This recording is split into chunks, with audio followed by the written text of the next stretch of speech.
face a kind of decision, what we call a trade-off, with what they do with their energy and the matter that they use for growth. They can invest that energy and matter in more growth, which can be useful for getting more and more matter and energy, which we call a competitive strategy. They can invest that matter and energy within their tissues to support metabolism, to make sure that metabolism always works, even in difficult moments. Or they can choose to invest mainly in reproduction, so that they can survive when the environment is too difficult to live in.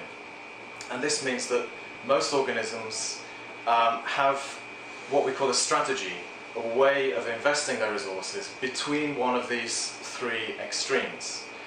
What's really interesting for us now, what we're starting to understand, is how to measure this and how to use this to understand the distribution of organisms, how they live together, the basis of biodiversity, and look at this from a functional perspective, how things work.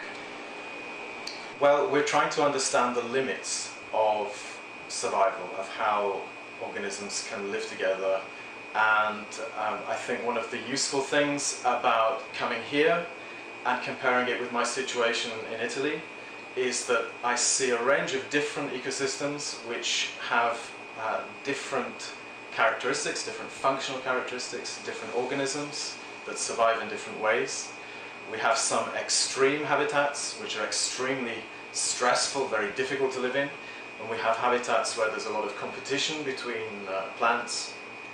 And I think that by contrasting these different habitats, we get a good idea of the general rules about plant survival and coexistence and biodiversity. While I was thinking about the general principles of how organisms survive, I started thinking about what life is, and I read some very interesting papers and had some of my own thoughts too. The molecular storm is the fact that all molecules and atoms that surround us every day are actually moving. They're agitated by thermal energy, by heat, and they're wiggling and jiggling and moving, but they don't do anything. So this is the molecular storm. It's the furious movement of matter in all of the universe around us. The thing that defines life, living processes, is that the molecules are constructed in a particular way that this movement, this thermal agitation, makes them move in one direction. And if they can move in one direction, they can do things, they can do work. And this is the basis of living processes within cells.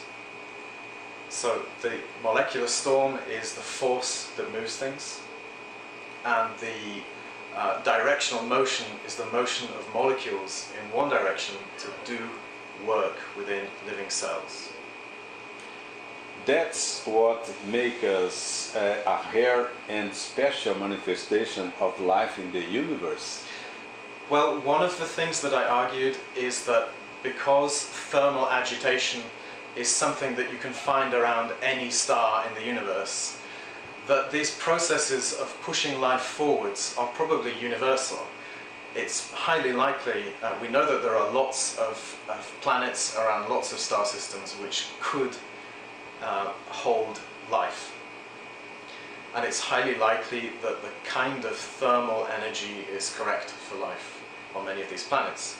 But we know from our planet that our own evolution has taken basically over 4 billion years from single-celled organisms in the sea to the kind of organisms that can think, that can build a spaceship and have civilization. So what I argued is that life, simple life in the universe, is probably quite common, but civilizations are probably very, very rare, and that means that we are probably very, very special, a very special manifestation of life in the universe.